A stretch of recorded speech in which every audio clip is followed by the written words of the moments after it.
Hello ladies and gentlemen, this is the news page of Highlight Football. Excellent Wales player ratings v Finland as Wilson shines and Brooks produces electric display. Danny Ward 7.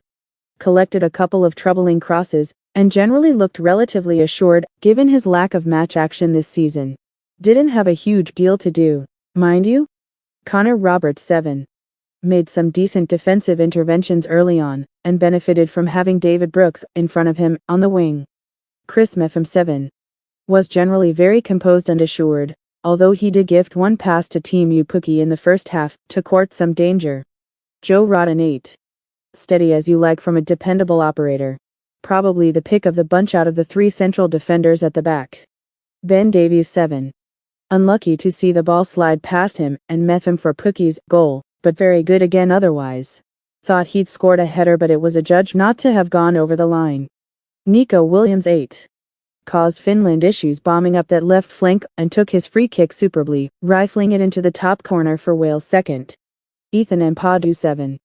Made one surging run through midfield to start an attack, but otherwise a pretty quiet outing.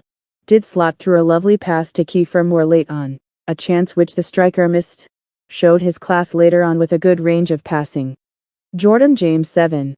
Similar to Mpadu, Wales perhaps lacked a bit of control in midfield at times and were crowded out, making it tough for the both of them to have a big impact. But a solid outing nonetheless, and Wales needed his combativeness later on. Harry Wilson 9. Was at the heart of so much positivity for Wales and orchestrated the attack expertly. His shot was saved for David Brooks' goal, and he set up a flurry of further chances. Had a big opportunity to get on the score sheet himself, but slotted his 20-yard effort wide. Brennan Johnson 8.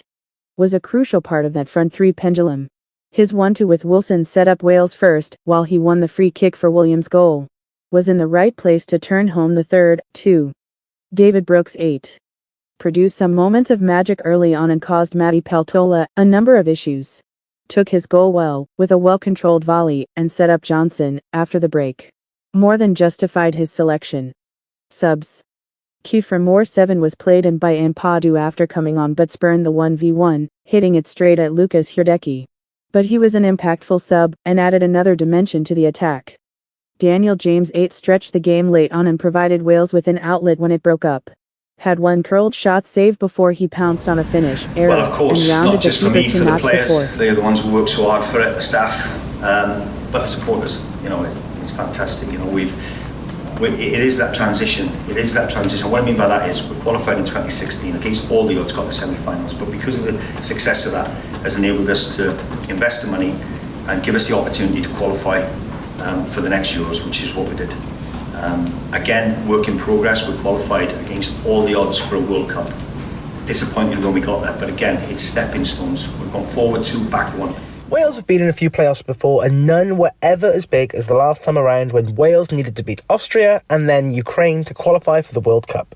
In those games, Gareth Bale was the star man and shone to help us qualify. This time around, without Bale, Ben Davies is still confident in the players that we have.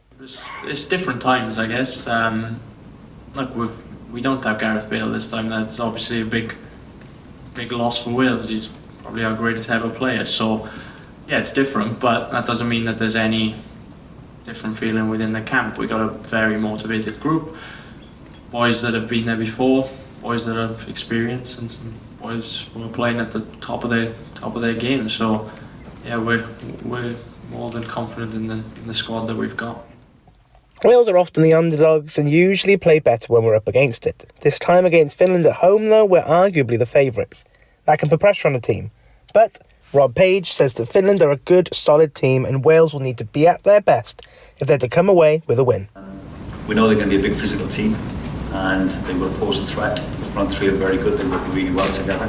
So they will be a threat, and they're here for a reason because they're a good team. So we're going to have to be at it. I said earlier, irrespective of who we're playing against, if we bring our A game, how we know we can play, then I'm confident the result will take care of itself.